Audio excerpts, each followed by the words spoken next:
The story begins with Greg being summoned to the boss's office. The secretary warns that the boss has stepped out and asks Greg to wait in the office. Greg sits down, but when the boss returns and announces Greg's firing, he seems not to hear it. As the boss leans in to check if Greg is okay, Greg suddenly stands up and pushes the man. The boss falls, hits his head, and dies instantly. A frightened Greg hides the body behind a curtain, and the secretary who enters thinks the boss hasn't arrived yet. Greg leaves, promising to return later. He goes to a bar across from the office and orders a drink. Suddenly, a woman sitting at a table starts to show him attention. She calls him real and demonstrates her telekinetic abilities. The woman knows what he has done because she is the one who created this world with its unintended consequences.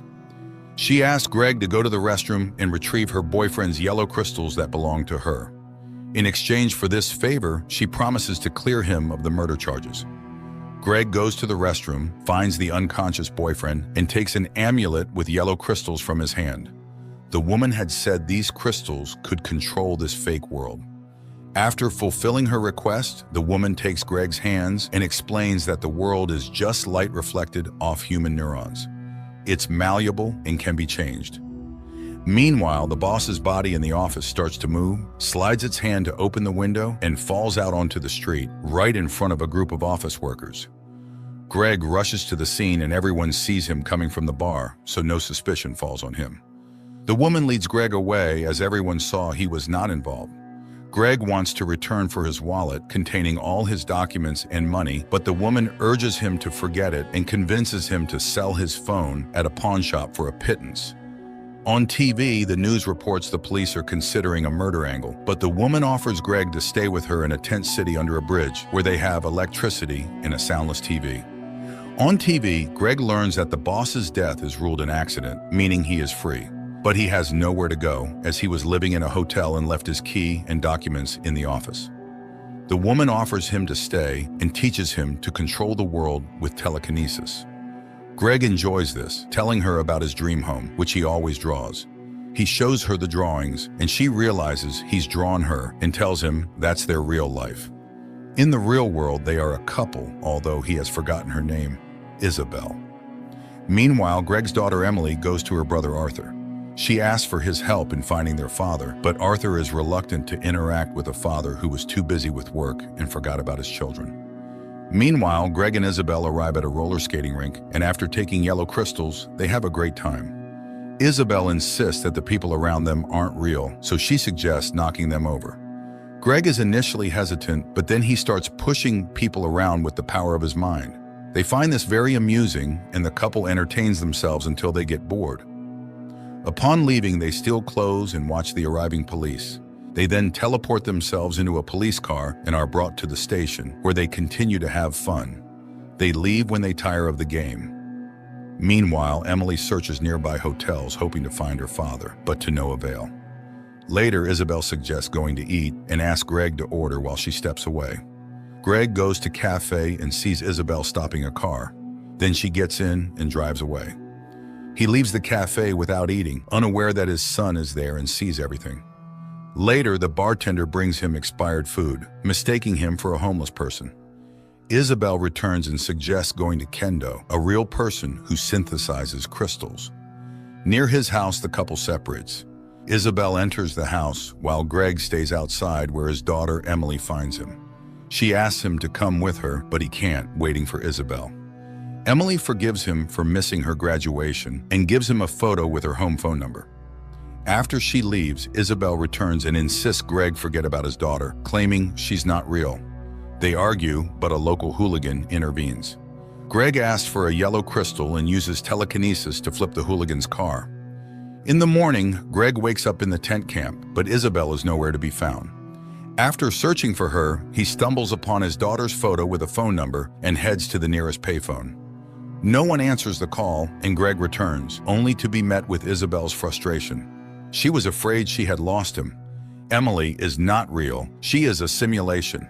But Greg can't believe it, as Isabel provides no other proof, so she takes out special crystals, blue ones. Each of them should take 10, but there are only 16 in total. Isabel calms him and herself, saying it will be fine, loads the crystals into a special device, and hands it to Greg. It's time to leave the simulation. Greg inhales and finds himself in a room where people are sitting in chairs, connected to a single computer by breathing tubes. An assistant calls Isabel, Dr. Clemens, and asks about her well-being. She complains that Greg took the generated personality imitation too seriously, which forced them to exit the simulation. It's good that Kendo helped find the blue crystals. Isabel points to a guy in simulation whom she met in that world. She asks to disconnect Dr. Whitla, and the guy hurries to Greg. Greg starts asking questions and learns that Emily is also an imitation. They step outside, and Greg is astonished by the beauty of the place. Beautiful people and strange translucent figures are everywhere, which Isabel calls telepresence. It turns out people have learned to transmit their images remotely, experiencing the joy of interaction while staying at home. Isabel leads Greg to the waterfront, and he marvels at the surrounding beauty, wondering why he doesn't remember any of this. She reassures him that memory loss happens and will soon be restored. She shows him their home. Greg realizes he was always drawing the real world. Meanwhile, Emily continues to search for her father in the simulated world while he dines and enjoys the comfort of his real home and wife. In the evening, Isabel admits she was irresponsible for exiting the simulation without enough blue returning crystals, causing his memory loss. The real world used to be terrible, with extreme pollution and poverty. But automation, synthetic biology, and asteroid mining changed everything. She remembers his invention, a thought visualizer, and brings out the device's monitor, which draws whatever a person is thinking about. Greg names objects, and they immediately appear in the drawings. With his help, Isabel explains how synthetic biology solved all ecological problems, and asteroid mining brought financial prosperity to the world. Every person is given $500,000 a year just like that. All the boring and tedious work is done by robots. People now have freedom and time to develop their interests. Earth has become safe and prosperous, but people easily get used to a good life. That's why she invented the brain box, to compare the good with the bad and be grateful for achievements. Greg begs his wife to stay there for one more day, which they spend swimming in the sea and relaxing on a yacht. In the evening, they go to the city, where a scientist concerned about Isabel's research approaches Greg and asks to keep an eye on her. The next morning, Isabel asks Greg to return to the brain box as she needs to finish her research. But he opposes, arguing she already has enough data and doesn't want to go back to that world. He agrees to give her a public interview instead. In the evening, a brain box presentation is organized. The host talks about Isabel, who came up with the idea of simulating bad worlds so people can compare life there and here. Isabel calls Greg to the stage to compare his answers before and after visiting the brain box world. It turns out he was an impossible grump and cynic, displeased with everything. The new Greg is happy with everything, but suddenly during the interview, he sees Emily appearing in the hall and freezes. The girl disappears, and Greg thanks Isabel.